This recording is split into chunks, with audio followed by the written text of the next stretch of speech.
Dilansir dari berbagai media massa, konflik antara Rusia versus Ukraina, hingga konten ini diturunkan, masih terus berkecamuk. Bahkan masing-masing pihak terus mengerahkan militernya dengan menggunakan persenjataan tercanggih. Belum terlihat ada tanda-tanda berhenti. Hal ini dikhawatirkan, perang akan semakin meluas, melibatkan negara-negara adidaya lainnya, sebagai sekutu-sekutu kedua negara yang bertikai ini. Kalau hal itu terjadi, perang akan semakin sulit untuk mereda, dan yang paling dikhawatirkan lagi berkembang menjadi perang nuklir yang sangat mengerikan bagi kehidupan manusia. Sesungguhnya, perang hanya akan menyisakan penderitaan, kehancuran bagi manusia.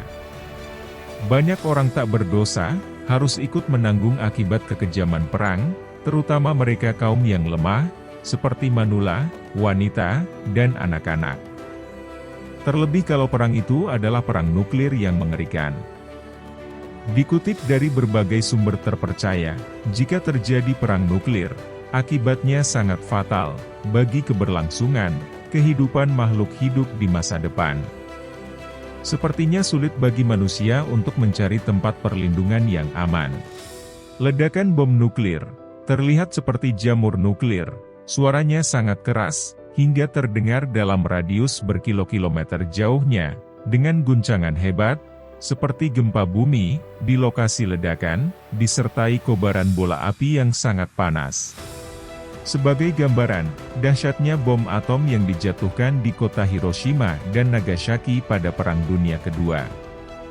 Bom tersebut berkekuatan tergolong rendah bila dibandingkan dengan kekuatan senjata nuklir saat kini.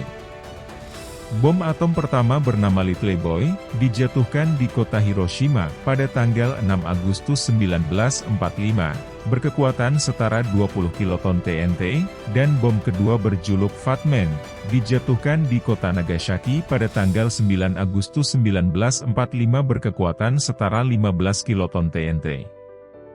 Dengan kekuatan tersebut, telah mampu meluluhlantakkan dua kota besar di Jepang itu, dan menewaskan sejumlah tentara dan penduduk sipil secara massal dalam hitungan detik, belum lagi sejumlah orang yang menderita luka-luka bakar berat dan ringan.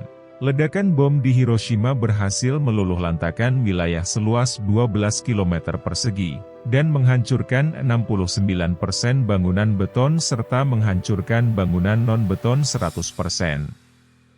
Sementara di Nagasaki menghancurkan segalanya dalam radius 1,6 km dari pusat ledakan.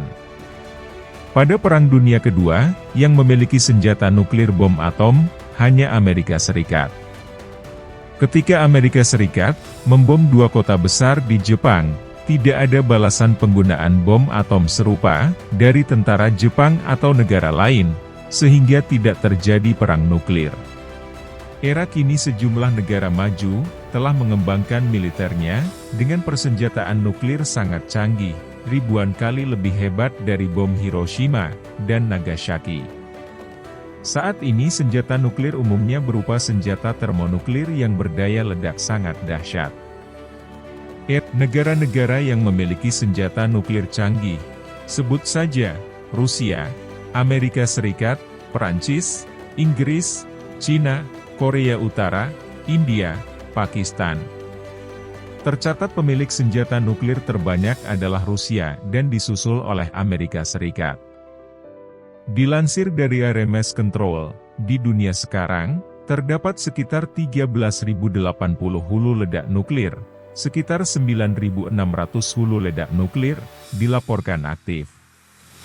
Oleh karena itu, jika perang nuklir meletus, ribuan serangan nuklir akan mengguncang dan menghancurkan dunia, sangat berpotensi bisa memusnahkan peradaban manusia di muka bumi ini.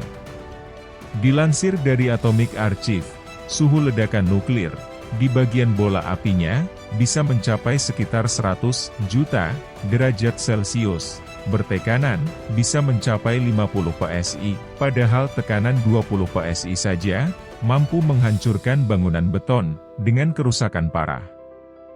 Dari dampak ledakan itu, selain membunuh manusia dan makhluk hidup lainnya, juga bangunan-bangunan fisik, seperti gedung-gedung, perkantoran, rumah sakit, sekolahan, gudang-gudang, atau apa saja yang berupa bangunan fisik, bahkan jalan-jalan raya juga hancur. Yang paling mengerikan adalah, sebaran radiasi nuklir yang tidak terkendali, akan terbang terbawa kemana angin bertiup. Debu nuklir akibat ledakan, akan naik ke udara menutupi cahaya matahari. Akibatnya, dunia menjadi gelap, muncullah musim dingin nuklir, dalam jangka waktu lama. Suhu bumi turun di bawah titik beku, tumbuhan dan perkebunan tidak dapat tumbuh, karena tidak ada turun hujan. Sementara paparan radiasi terus menyebar kemana-mana. Kalau sudah begini, sepertinya tidak ada negara yang bisa selamat dari dampak perang nuklir, meski negara itu tidak terlibat peperangan secara langsung. Efek radiasi memang tak pernah memilih-milih siapapun atau negara manapun.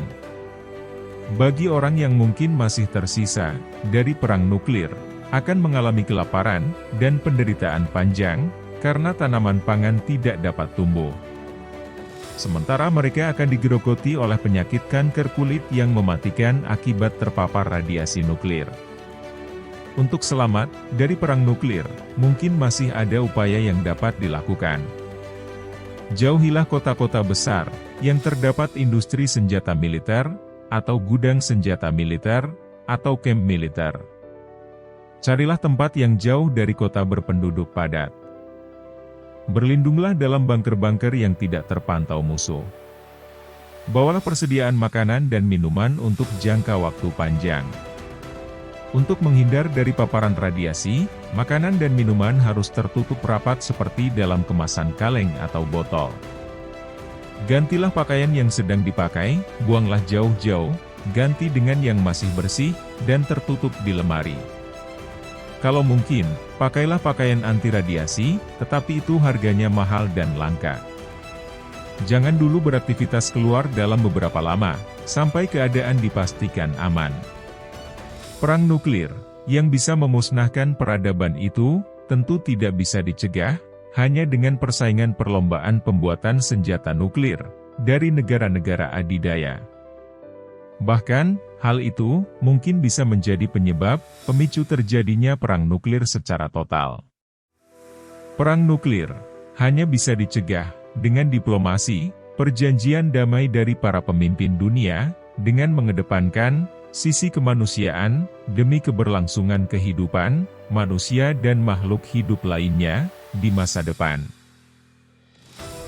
Masyarakat dunia menentang keras yang namanya perang, terlebih bila terjadi perang nuklir yang hanya akan mengakibatkan malapetaka besar bagi kehidupan. Kita tentu ingin hidup tentram dan damai tanpa konflik dan peperangan. Terima kasih, Anda telah menonton video ini. Semoga bermanfaat, jangan lupa subscribe di bawah ini.